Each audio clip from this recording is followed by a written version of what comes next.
France's Prime Minister quits after losing a confidence vote in Parliament. There's a sense of déjà vu. The country is in deep financial crisis that a succession of Prime Ministers hasn't been able to resolve. So what's behind it all? And could the European Union step in? This is Inside Story. Ladies and gentlemen, in a twist that has stunned the global financial community, a nation once considered the beating heart of Europe's economic strength is now quietly preparing for something unthinkable, something unprecedented, something that could reshape global power dynamics. France, yes, France, may soon knock on the doors of the International Monetary Fund, pleading for help.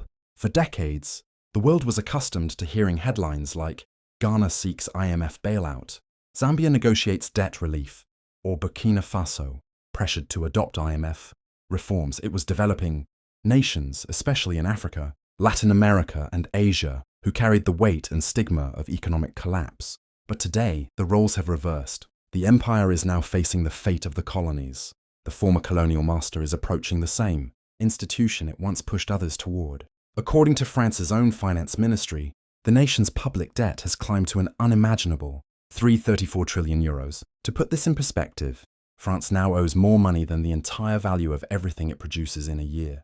Its GDP is smaller than the mountain of debt crushing the economy. This revelation alone rattled global investors. But what followed shook them even further. Investors, once confident in the rock-solid stability of French bonds, are now demanding sky-high interest rates before lending a single euro to Paris. In plain language, France has become too risky, too unstable, and too uncertain. The financial world is losing trust in a nation once considered one of Europe's most reliable anchors. Even France's own finance minister, Bruno Le Maire, has cautiously admitted that the country may have no option left but to turn to the IMF. The admission, although carefully worded, sent shockwaves across Europe.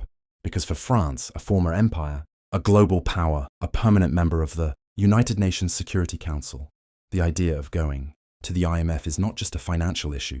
It is a humiliation, a symbol of decline, a historical reversal that no one ever imagined would become reality. For decades, it was African nations, especially former French colonies, that were pushed into IMF programs.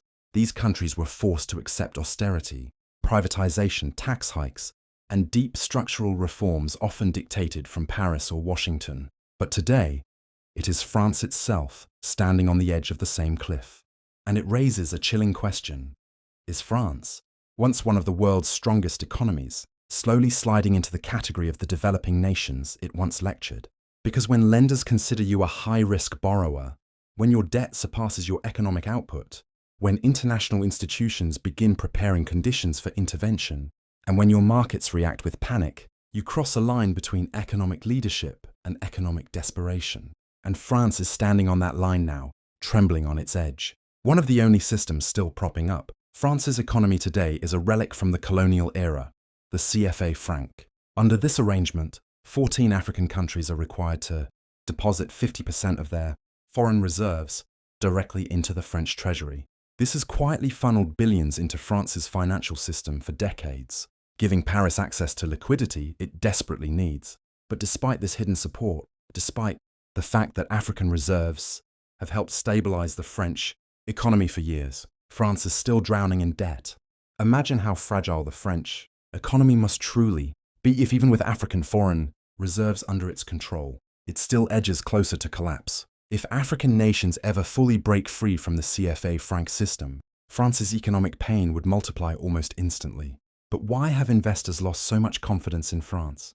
There are several reasons. First, France has one of the highest levels of public spending in the world.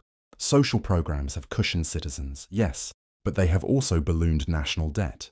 The government has been spending far more than it earns, year after year. Second, France's economic growth has stagnated. Other major economies, Germany, the United States, and even several rising African nations have outpaced France consistently.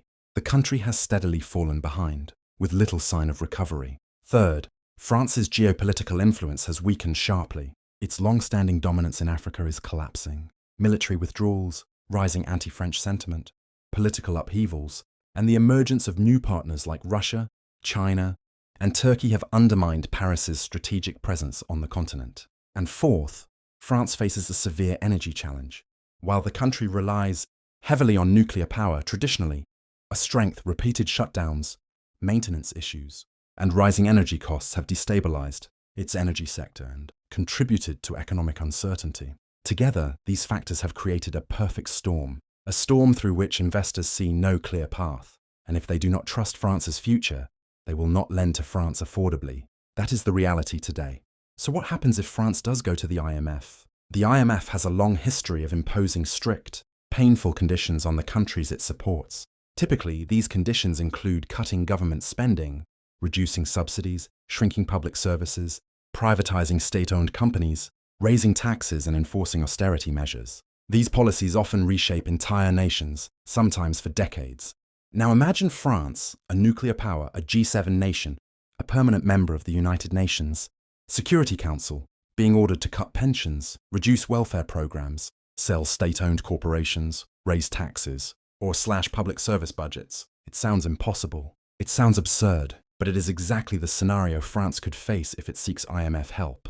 And the reaction from the French public could be explosive. France has already endured years of intense unrest, from the Yellow Vest movement to massive pension protests and nationwide strikes. If harsh IMF-style austerity measures were imposed, the country could erupt into social chaos on a scale not seen in modern French history.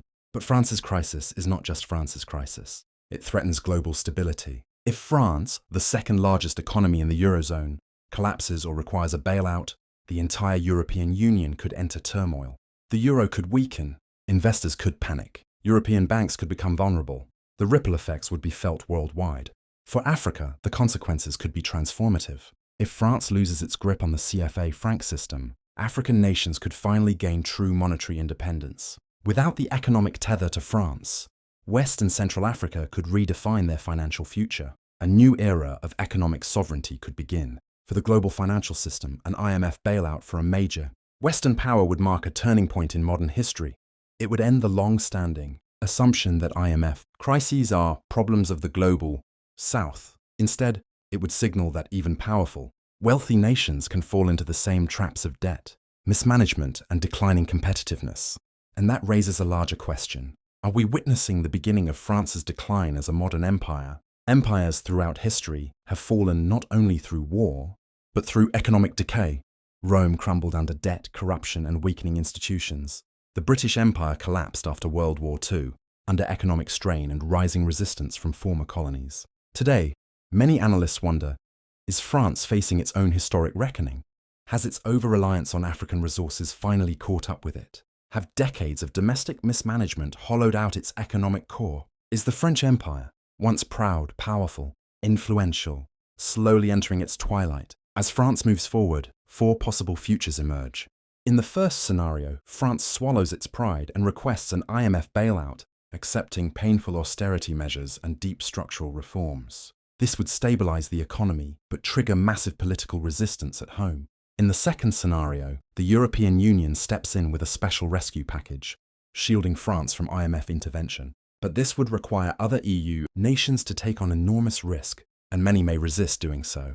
In the third scenario, African nations accelerate their departure from the CFA franc system. If this happens, France's financial troubles could intensify dramatically. And in the fourth scenario, France undertakes historic reforms at home, restructuring its economy from within. But this is the most difficult path politically. No French government has been willing or able to implement such drastic changes. Ladies and gentlemen, what we are witnessing is nothing short of history in motion.